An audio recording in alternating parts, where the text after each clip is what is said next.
Hello, this is Jay Larson, Customer Success Manager, and This is Warren from Marketing. we're here today to go through Westie with you.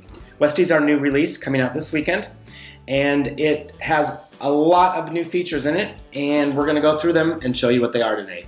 So first up on our list is assembly builds.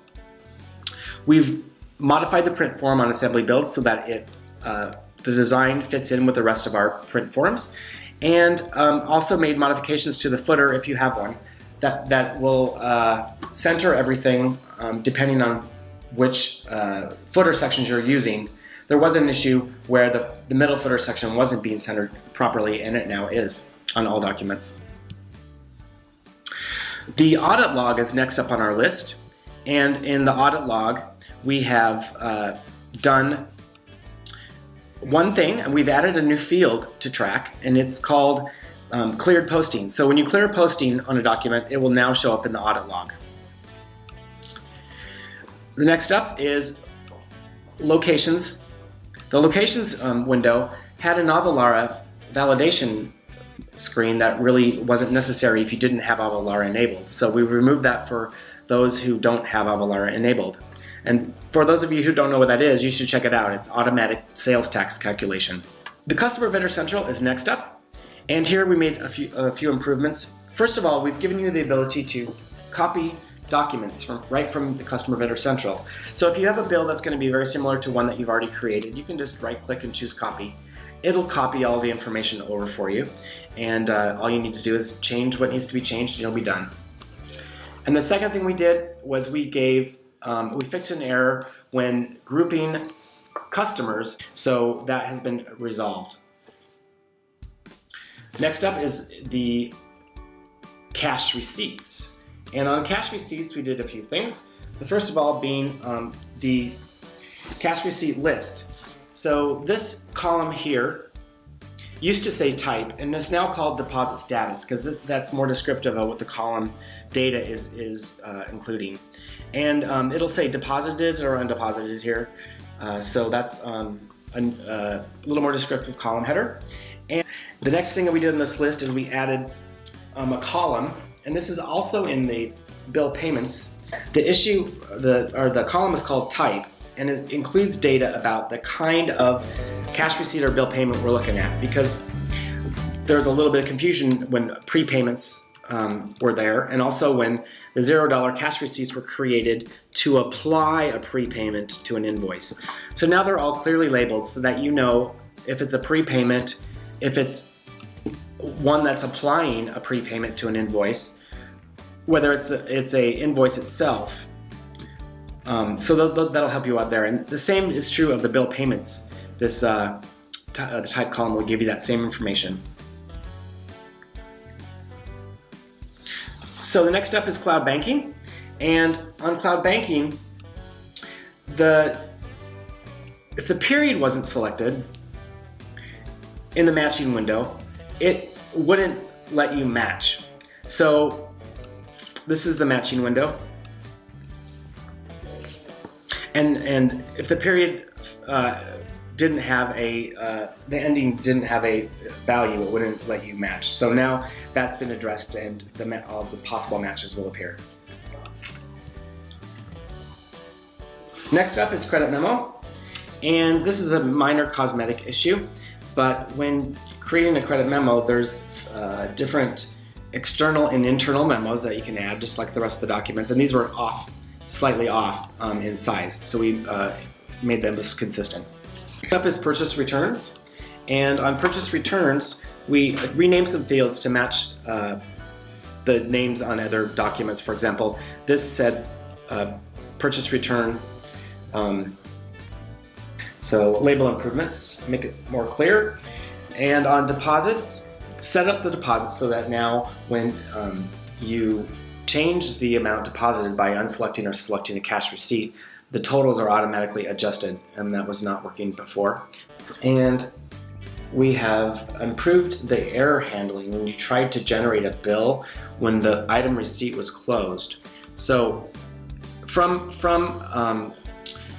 the item receipt, if you were going to create a bill from it and it was closed, it opened up the bill, but it was blank. it should have just not opened up the bill. So now when you try to generate a bill, it'll just give you a message that you cannot generate a bill from a closed item receipt.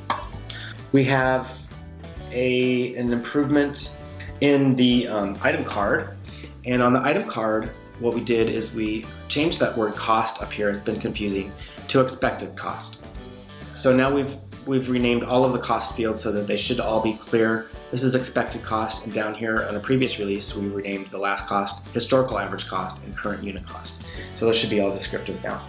On the journal entries, there was an issue with the company name not being displayed in the journal entry, even though it was there. That's been fixed. So we've added a great feature on all the documents now. If you remember on sales orders, there's the transactions tab, and this shows you all the related transactions to the sales order. That field is now available on all of the documents. So if you were to go to an invoice, for example, you would be able to see all the related documents around the invoice throughout the entire transaction. So this one will just say transactions, and it shows me that I have a sales order, a sales invoice, and a cash receipt. They're laid out a little bit better, and the one that you're on is highlighted by being bold. So that will be something I think people will enjoy. Also on the packing list, an issue where this field here actually said terms instead of dates, so we updated that label. We fixed an issue in the bank register. The issue was that when you first come here, there isn't an account chosen. In this drop-down list that you see here, there's no account, it's blank. So it causes confusion because an error message would appear and addressed, and now when you navigate into this feature, you will see an account chosen automatically for you. So we smoothed out an issue when you generated a sales invoice from a sales order, and that is when lot numbers were involved and the lot number was not carried over to the invoice. So that has been addressed. We've made some great improvements with the email functionality on orders and invoices. So when you go to email something now, we've moved the body up to the top and to the right of the email fields, and we've moved the PDF printed document attachment below it. And we've also added this great new what you see is what you get formatting menu up here. So you can actually format your words in the body, word style. Change the fonts, change the sizes. Add a link. Add all sorts of cool stuff. This is a feature that people have been asking for a while, so I think people are going to like that. So on the sandbox, people who haven't used the sandbox, you should go check this out. It's an awesome feature. On the start page, you have sandbox here, and we renamed it first of all, so it says Test Company Sandbox. And we've added some new functionality so that you can choose what gets copied over to your sandbox initially, rather than having to wait till it finishes and then decide you want something different. So now you can create your sandbox from your live data, you can create it from sample data, you can create it with no data, or you can decide not to create it at all. So those are the options when you create your sandbox. That will be give you some choices. So now serial numbers were also an issue when you're adding serial numbers. It allowed you to add duplicates. So we've prevented that now, so you cannot add duplicate serial numbers. Next, we are on to ShipStation, and our shipping section. Tons of improvements on the shipping module and ShipStation in general. So we'll look at those really quickly here. First of all, on the shipment, when you went to generate a shipping label, if you didn't choose something in the weight unit of measure, which is located, so it's down here in this little line right now, this ounces, if you didn't change this to something else, you got an error immediately. So that's been fixed. You no longer have to touch that weight unit of measure field. And while we're here, we've rearranged things a little bit, made it a little more sleek and multifunctional. We've moved all of the fields for the packages down in this grid so that you can add as many packages as you want with the same interface. We've improved the error message handling of all of these combinations of items. So if you choose a combination that isn't accurate or isn't right for the choices you've chosen, it'll give you the appropriate error message. So for example, if you choose a flat rate envelope and you don't have any height, width, or dimensions, it won't give you an error message before it asks you for those. And if you choose one where you need it, for example, a box package, and you don't have your height, width, and length, it will give you a message that says, add those fields, before it gave you an error message that wasn't very accurate. And I've saved that, which is another new feature. Did you see that? You can now save your label without going to print it, and you can go back to it at any time and finish by clicking on this link. So I've got one started, but I'm not finished. That save button will take care of that for you.